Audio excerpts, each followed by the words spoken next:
नमस्कार, मैं हूं आचार्य पंकित गोयल और आज हम बात करने वाले हैं मॉडर्न वास्तु जो आजकल चल रहा है या वैदिक वास्तु। कौन सही है, कौन गलत, कैसे उन लोगों ने उपाय किए, कैसे हम लोग उपाय करते हैं, क्या वास्तव में कोई मॉडर्न वास्तु नाम की चीज होती है या वास्तव में सब कुछ वैदिक वास्तु ही होता है। कौन सही है, कौन गलत है, इसका निर्णय तो आप ही सब लोग कीजिएगा। मैं सिर्फ अपनी बात रखना चाहता हूं या अपनी बातों को आप तक पहुंचाने की कोशिश करना चाहता हूं। कैसे ये डिसाइड होता है कि कोई चीज मॉडर्न है या वैदिक है? जो चीज वेदों के काल से चली आ रही है उसको कहते हैं वैदिक वास्तु या वैदिक शास्त्र, और जो चीज आज के टाइम की है उसको कह देते हैं मॉडर्न। हर चीज में, चाहे आप वो आयुर्वेद ले लो, चाहे आप एलोपैथी ले लो, चाहे वास्तु ले लो, न्यूमरोलॉजी ले लो, एस्ट्रोलॉजी ले लो, आज की लाइफ का तड़का तो लगेगा ही लगेगा। ये जो कपड़े हैं ये किसकी देन है? वैदिकता की देन है। हमारे एंसेस्टर जो थे उनको सब समझ में आया, उन्होंने इन कपड़ों को बनाना शुरू किया, लेकिन आज हम इनको अपने तड़के के साथ में पहनते हैं। तो आज उस तड़के को, उस फ्लेवर को आप मॉडर्न वास्तु जरूर कह सकते हो, लेकिन क्या हम सभी लोगों ने अपने जो ग्लिम्प्स हैं, जो अपने शास्त्र हैं, अपनी नॉलेज है, उनको हटा दिया है, उनको जीरो कर दिया? ऐसा बिल्कुल भी नहीं है। आधार ग्रंथ हर शास्त्र का वैदिक ही होगा, तभी उसकी नींव सच्ची होगी, नहीं तो झूठी हो जाएगी। और वो आधार ग्रंथ है हमारे शास्त्र में विश्वकर्मा प्रकाश। कोई भी नाम, कोई भी तरीके से वास्तुशास्त्र नामक ग्रंथ था ही नहीं। शास्त्र का मतलब होता है कोई भी किताब या जिससे आप पढ़ सकते हो, और वास्तु का मतलब होता है कोई भी ऐसी जगह जहां पर आप वास कर सकते हो, रह सकते हो। तो ऐसी जगह जिसमें आप वास कर सकते हो, उसकी किताब को कहा गया वास्तुशास्त्र। एक्चुअल में विश्वकर्मा प्रकाश, मैं मतम और सम्रांगण सूत्रधारक नामक किताबें हैं जहां पर इसके बारे में आपको तथ्य मिलते हैं कि किस तरीके से वास्तु करा जाना चाहिए। वैदिक वास्तु जिसका आपने नाम सुना है, मैं जो कर रहा हूं 16 डिवीजन मेथड, ये भी वैदिक ही है, क्योंकि विश्वकर्मा प्रकाश में 16 की 16 दिशाओं का नाम दिया गया है। अब आपके ऊपर है, आप मुझे मॉडर्न बोल लीजिए, वैदिक बोल लीजिए। आज के लोग हैं, आज उम्र 30-32 साल की है तो आज के तरीके से दिखेंगे, आज की शब्दावली है, इंग्लिश ज्यादा जानते हैं हिंदी और संस्कृत से ज्यादा, तो हमारी भाषा में भी मॉडर्न चीजें दिख सकती हैं। लेकिन इसका मतलब ये नहीं है कि हम वैदिकता से बहुत ज्यादा दूर हो चुके हैं। हमारे ही पूर्वज ने जो हमें सिखाया उसी चीजों को हम आगे लेकर जा रहे हैं। अगर मेरे पिताजी ने कोशिश करी कि मैं इंग्लिश ज्यादा बोलूं तो हमारी भाषा में हिंदी और इंग्लिश मैच कर गई। अगर मैं पंजाब से बिलोंग करता हूं तो मेरी जुबान में पंजाबी भी आ जाएगी। लेकिन इसका मतलब ये नहीं होता कि आप शास्त्रों से दूर होते चले जा रहे हो। किसी दूसरे पर कटाक्ष करना, एक दूसरे की साइंसेस को गलत बोलने से ज्यादा अच्छा है कि थोड़ा सा ध्यान, थोड़ा सा पढ़ लेना चाहिए, थोड़ा सा एक्सपीरियंस कर लेना चाहिए। और मैं हमेशा एक बात का चैलेंज करता हूं कि मुझसे ज्यादा केस स्टडीज, मुझसे ज्यादा सक्सेसफुल केस स्टडीज लेकर आइए, बात कीजिए कि इतने लोगों को यहां तक पहुंचाया है, इतने 100 करोड़ वाले व्यापारियों का हमने वास्तु किया है, इतने 1000 करोड़ वाले लोगों का हमने वास्तु किया है, इतने लोग आपका टेस्टिमोनियल देने को तैयार हैं, और इतने लोग हमारे स्टूडेंट्स हैं जो सुखी हैं, जिन्होंने हमसे कोर्स किया है। और इस भाषा में कोर्स नहीं किया कि आप किसी और के कोर्सेज में बैठकर अपने अपने कोर्सेज को प्रमोट करते हो। आज तक हमारा रिकॉर्ड है कि हमने किसी को भी चलकर मार्केटिंग मैसेज नहीं किया कि आप हमारे कोर्सेज में आइए। यही होता है सच्चा और सुथरा वास्तु, जब आपको अपने वास्तु पर यकीन है और अपनी ग्रंथों पर यकीन है। मैं फिर से आता हूं अपने भूले हुए टॉपिक पर, जिसको हम कहते हैं वैदिक वास्तु या मॉडर्न वास्तु। वैदिक वास्तु विश्वकर्मा प्रकाश की 210 नंबर पेज और भी बहुत सारे पेज, 206 नंबर पेज और 60 नंबर पेज और 30 नंबर पेज, इनके सारे क्लिप्स आपको देखने को इस वीडियो में मिल जाएंगे। उनमें अलग अलग वक्त पर 16 दिशाओं का, चक्र का, एंगुलर डिवीजन मेथड का बार बार बातें बताई गई हैं। उसी के अनुसार 16 दिशाएं होती हैं। आपने आज तक देखा होगा कि 2 तरीके के चार्ट्स बनते हैं। वैदिक वास्तु में क्या किया करते थे कि दिशाओं को सिर्फ 8 मानते थे। ब्रह्म स्थान से उत्तर दिशा अगर आप सामने देख रहे हो तो उसके बिल्कुल राइट में नॉर्थ ईस्ट मान लेते थे, लेफ्ट में नॉर्थ वेस्ट मान लेते थे, पीछे की तरफ देखते थे तो साउथ वेस्ट और साउथ ईस्ट मान लेते थे, जबकि ये असलियत थी ही नहीं। दिशाएं 16 हैं। विश्वकर्मा प्रकाश के अनुसार एक एक दिशा का नाम दिया गया है और बताया गया कि उस दिशा में क्या होना चाहिए। मतलब उसमें इतना तक लिखा गया है कि पूर्व और अग्नि के मध्य में क्या होना चाहिए, दक्षिण और नैऋत्य के मध्य में क्या होना चाहिए, वायव्य और पश्चिम के मध्य में क्या होना चाहिए। जब मध्य की बात करते हैं तो एक अलग दिशा निकलती है, लेकिन आज तक किसी ने इन 8 दिशाओं के सिवा 16 दिशाओं की बात करी ही नहीं। क्यों नहीं करी मैं नहीं जानता, लेकिन अगर विश्वकर्मा प्रकाश में लिखी गई है, जो कि मेरा कोई लेना देना नहीं है, मेरी कोई बातचीत नहीं है, ना ही मेरा उन पब्लिकेशन से कोई लेना देना है जो इस किताबों को छाप रहा है। मैं सिर्फ ये बात बता रहा हूं कि उस किताब में ये सब चीजें दी गई हैं जो कि साफ सुथरे तौर पर स्पष्ट करती हैं ये 16 दिशाएं आपके चरण में हैं, आपको उन पर यकीन करना चाहिए।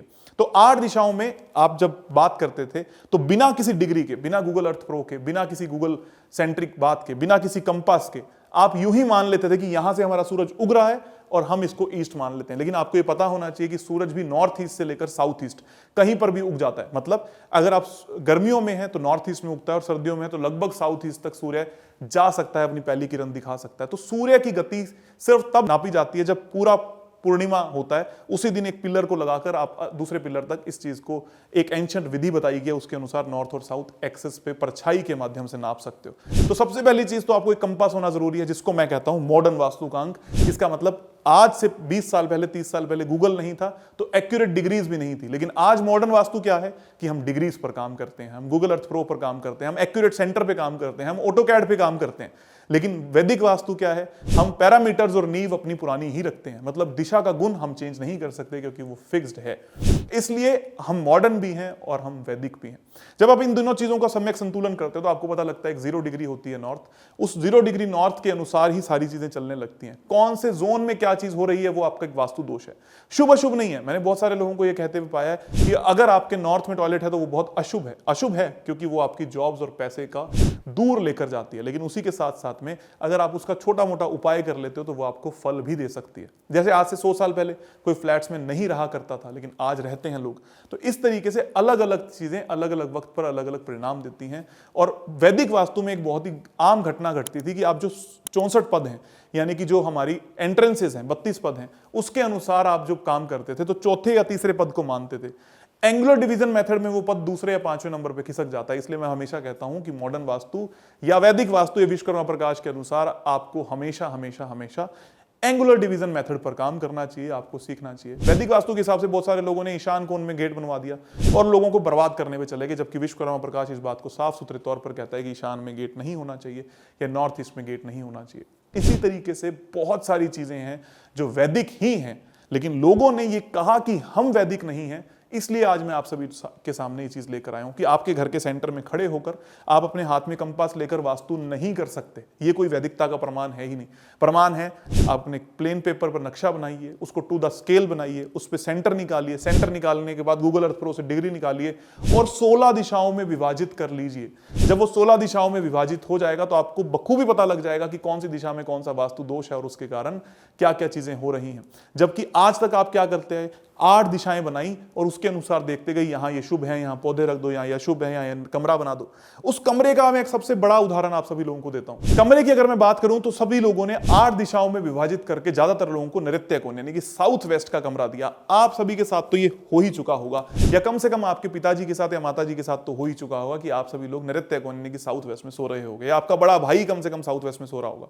लेकिन जब आप एंगुलर डिवीजन मेथड करोगे तो 90% घर साउथ वेस्ट की जगह साउथ ऑफ साउथ वेस्ट यानी कि दक्षिणी नृत्य में पाए जाएंगे। और विश्वकर्मा प्रकाश के अनुसार दक्षिणी नृत्य एक ऐसा कक्ष है, एक ऐसी जगह है जहां पर आपका शौचालय होना चाहिए या ऐसी चीजें होनी चाहिए जो घर में नकारात्मक है। तो मतलब आप ही को एक ऐसा व्यक्ति बना दिया गया जो कभी कोई कर्म नहीं करेगा या अपने कर्मों का पूरा भुगतान नहीं ले पाएगा या उसका बेनिफिट नहीं ले पाएगा। तो आपको खुद सोचना है कि क्या सही है क्या गलत। अगर वहां पर ही एंगुलर डिवीजन मेथड किया जाता या किया गया होता तो आप कभी भी दक्षिणी नृत्य यानी कि साउथ साउथ वेस्ट में नहीं सोते। मैं अगेन, ये सब मेरी रिसर्च नहीं है, विश्वकर्मा प्रकाश साफ सुथरे तौर पर इन सभी बातों को लिख कर गई है, आपको उसी चीज पे ध्यान देना है। वैसे ही बहुत सारे लोगों ने क्या कहा, विश्वकर्मा प्रकाश में लिखा गया कि वेस्ट नॉर्थ वेस्ट यानी कि रोदन कक्ष यानी कि ऐसा कक्ष जहां पर रानियां पुराने वक्त पर अपने आप के डिप्रेशन को निकालने जाती थी, फन करने जाती थी, हैप्पीनेस के लिए जाती थी, या जब उनके जीवन में कुछ ऐसी घटना हो जाती थी, वो अपना अकेलापन महसूस करती थी तो कोप भवन में जाकर बैठ जाती थी। इस कोप भवन में बैठी हुई रानियों को डिटॉक्सिफाई होने में हेल्प मिलती थी। लोगों ने क्या कहा कि नॉर्थ वेस्ट में टॉयलेट बना दो। वो नॉर्थ वेस्ट है ही नहीं, जबकि वो वायु और पश्चिम के बीच की दिशा है, वेस्ट ऑफ नॉर्थ वेस्ट। इस दिशा में बैठा होना अपने आप में नुकसान हो सकता है, लेकिन इस दिशा में शौचालय बहुत अच्छा है। सेम वे में नॉर्थ वेस्ट में बैठा होना फायदेमंद हो सकता है और इस दिशा में शौचालय होना नुकसान दे सकता है। क्या मैं वैदिक वास्तु की बात कर रहा हूं, क्या मैं एंशिएंट वास्तु की बात कर रहा हूं और क्या मैं मॉडर्न की बात कर रहा हूं, ये सब आप लोग समझिए। मैं सारे अपने ग्रंथों की बात कर रहा हूं जिसमें सारी चीजें बखूबी लिखी गई हैं, समझाई गई हैं और आप सभी को समझाने की पूरी कोशिश भी करी गई है। इसीलिए इस बात का हमेशा ध्यान दें कि कोई भी वैदिक वास्तु या मॉडर्न वास्तु के पचड़े में पड़ने की जरूरत ही नहीं है। एंग्लो डिवीजन मेथड कीजिए, खुद सिम्टम मैच कीजिए। बहुत सारे लोग तो इतना तक बोलते हैं कि जो कलर्स आप बता रहे हैं कि वो थ्योरी कहां से आई। ये मैं उन लोगों को जवाब देना चाहता ही नहीं। ये उन लोगों को जवाब है जो लोग हमें फॉलो कर रहे हैं, जो लोग अपने घर को अच्छा बनाना चाहते हैं और इस मनगढ़ंत कहानियों में अपना जीवन को व्यस्त या व्यर्थ करने लगते हैं। तो कलर्स कहां से आए? अगर विश्वकर्मा प्रकाश में ये बात बोली गई है कि उत्तर दिशा ग्रोथ की कारक है, पानी की कारक है, इमोशनल इंबैलेंसेस देती है, या मैं कहता हूं कि विश्वकर्मा प्रकाश नहीं भी बोलती, हम गारंटी के साथ में जब आपको ये बात बोलते हैं, हम अपने हजारों केसेस आपके साथ में साझा करने को तैयार हैं, जब हम ये बात बोलते हैं कि हर केस में हमें सेम प्रमाण मिले, तब हम वहां से तत्व लेकर आते हैं। और जब जल तत्वों की बात होती है, उत्तर दिशा की बात होती है, वहां पर जो देवता दिए गए, उनके गुण धर्म दिए गए, वहां से वो जल तत्व निकल कर आया। भूधर का कर्म, भूधर का जो तत्व है वो है कर्म करना। कर्म का मतलब क्या है? जल तत्व है। कर्म ही एक ऐसा तत्व है, या जल ही एक ऐसा तत्व है जो कर्म को दिखा रहा है, इसलिए उत्तर दिशा को कर्म दिया गया। अब कौन लोग हैं जो ये बात बोलते हैं कि चाइनीज फिलोसफी की मार है? वैसे ही हम बात करते हैं पूर्व दिशा की। आर्यम में साफ लिखा गया है कि ये लोगों से कनेक्शन का काम करता है। कौन सा तत्व ऐसा है पांचों तत्वों में जो कनेक्शन का काम करता है? क्या ये वैदिकता नहीं? आपका जो प्लांट्स हैं, आपके जो पौधे हैं, वो लोगों से जोड़ने का काम करते हैं, कनेक्शंस होते हैं, खूब सारी लीव होती हैं, खूब सारी पत्तियां होती हैं, इसलिए वो वायु एलिमेंट है, वायु तत्व है। वैसे ही अग्नि तत्व की हम बात करते हैं, तो जब हम ये बात करते हैं कि अग्नि कौन कैसे आया, साउथ ईस्ट में अग्नि क्यों आया, क्योंकि विश्वकर्मा प्रकाश में लिखा गया है कि साउथ ईस्ट में अग्नि यानी कि पाक शास्त्र होना चाहिए, जहां पर खाना बनाया जाता है और खाना खाया जाता है, वो होना चाहिए। खाना क्या चीज है, अग्नि क्या चीज है, रसोई क्या चीज है, तो वो अग्नि है। उन दिशाओं को अग्नि का नाम दे दिया गया। पृथ्वी तत्व बोला गया, साउथ वेस्ट में उनका कमरा होना चाहिए जो घर को स्टेबिलिटी देते हैं, पित्र देते हैं, तो वहां पर अर्थ एलिमेंट वहां पर देखा गया, या वहां पर बुन दिया गया। यार वहां पर जो देवता है इंद्र और जया, या पितर जो देवता है जो स्टेबिलिटी का कारक होते हैं, ऐसा कौन सा एक तत्व है जो स्टेबिलिटी देता है? खुद से सोचिए, क्या वाटर में स्टेबिलिटी है, क्या वायु में स्टेबिलिटी है, क्या अग्नि में स्टेबिलिटी है? सिर्फ पृथ्वी में स्टेबिलिटी है। तो इसलिए साउथ वेस्ट को पृथ्वी तत्व दिया गया। और आकाश तत्व क्यों दिया गया पश्चिम दिशा को? क्योंकि वो इच्छा की पूर्ति करता है। ऐसा कौन सा तत्व है जो इच्छा की पूर्ति करता है, जो मिस्टिक है, ना जो दिखाई देता है ना महसूस होता है, सिर्फ वो एग्जिस्ट करता है, जिसको हम कहते हैं आकाश तत्व, जो आपके भीतर आत्मा का कारक है, जो मंदिर में इच्छा का कारक है, जो ईश्वर का कारक है। ये सारे गुण आपके मित्र देवता जो पश्चिम दिशा में पाए जाते हैं उनके हैं। इसलिए मैं ये कहता हूं कि ये सारा ज्ञान ही सनातनी है। सारा ज्ञान उस वक्त का है जब से लोग इस धरती पर कोई रिसर्च कर रहे थे, कुछ चीजें देख रहे थे। ये सारा ज्ञान मंदिरों से लिया गया है, किलों से लिया गया है, जब यहाँ के वास्तुशास्त्री काम किया करते थे। तो मैं ये कहता हूं कि हाँ, यही वैदिक है। इंस्टेड कि आप दूसरों को ये कहें कि ये गलत है, मैं आप सभी लोगों को ये कहता हूं कि एटलीस्ट 5-10 घरों के अंदर इस चीज को मैच करके देख लीजिए। नहीं तो कोई भी कंसल्टेंट आएगा, वीडियो बनाएगा, एक दूसरे को उल्टा सीधा बोलेगा और ये बोलता रहेगा कि ये गलत है, वो गलत है, हमने ये कर दिया, वो कर दिया। आप ही गलत ट्रैक पे हो जाओगे। और किसी की बड़ाई करना, बुराई करना तो आम ही हो चुका है। इसलिए मैं आप सभी लोगों को कहता हूं एटलीस्ट 5-10 नक्शे बनाइए और अपने सिम्टम को मैच कीजिए। अगर आपके सिम्टम मैच होंगे तो आपको खुद समझ में आ जाएगा कि ये कितना वैदिक है और कितना मॉडर्न, कितना सही है और कितना गलत। आप सभी लोग भी सीख सकते हैं फ्री वास्तु कोर्स हमारी एप्लीकेशन पे, आचार्य पंकित गोयल। लिंक्स डिस्क्रिप्शन में आप सभी लोगों को मिल जाएंगे। शुरू कीजिए यही 16 डिवीजन वाला फ्री वास्तु कोर्स अपने अपने जीवन को सुखद और आरामदायक बनाने के लिए। आप सभी का बहुत बहुत धन्यवाद। खूब सारा आभार।